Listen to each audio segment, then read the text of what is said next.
आपल्या या आजचे जे मंडळ आहे निसर्गासाठी परब आणि राजूकर सर या सगळ्यांमध्ये मी पण सदस्य आहे। आणि बदल्या त्यांनी म्हटलं होतं की बाबा आईला आई शेती करते माझी आणि वायगावची हळद आमच्याकडे जी फेमस आहे ती पुन्हा फेमस करण्यासाठी ती भारत भ्रमण आणि जग भ्रमण करत असते।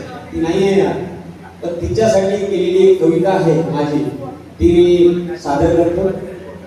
मी मोठा कवी नाही, कधी कधी अशी एखादी कविता होऊन जातं।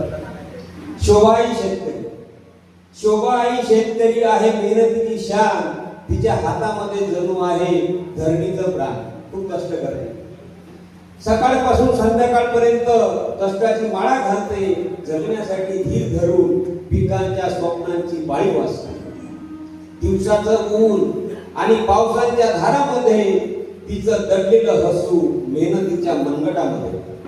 तिने मातीला जीव लावला, रक्ताचा प्रत्येक कण तिच्या कष्टाच्या गाथेत दडले आहे असे असंख्य। मुलांना शिकवते संस्कार, आईचा आहे हात, सर्वांना घेऊन पुढे चालवते संसाराची वाट। घामाच्या प्रत्येक बिंदूमध्ये आहे आशा आणि धीर, शोभाई शेतकरी जीवनाचा खरा आधार आहे स्त्री। तिने दिला दाना दाना निसर्गाच्या गाण्यातून, तिच्या कुशीत आहे जग तिच्या कष्टाच्या फळातून।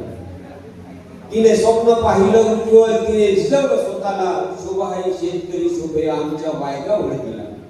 तिच्या चेहऱ्यावर दिसतं समाधानाचं तेज, तिच्या कृतीतून मिळतं जगण्याचं मोठं वेग।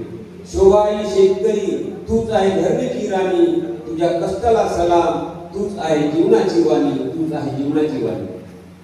तिने हळद हा जो आहे हे पूर्ण भारतभर पसरवलेला आहे आणि त्याच्यातून समाधान निर्माण केलं। म्हणजे आपण कच्चा माल विकतो, ती पक्का माल करून विकते, जसं व्यापारी विकतो, म्हणून तिने ते समाधानाचं तेज, कष्टातही आहे तरी समाधानाचं तेज तिने ते फुलवलं आहे। धन्यवाद।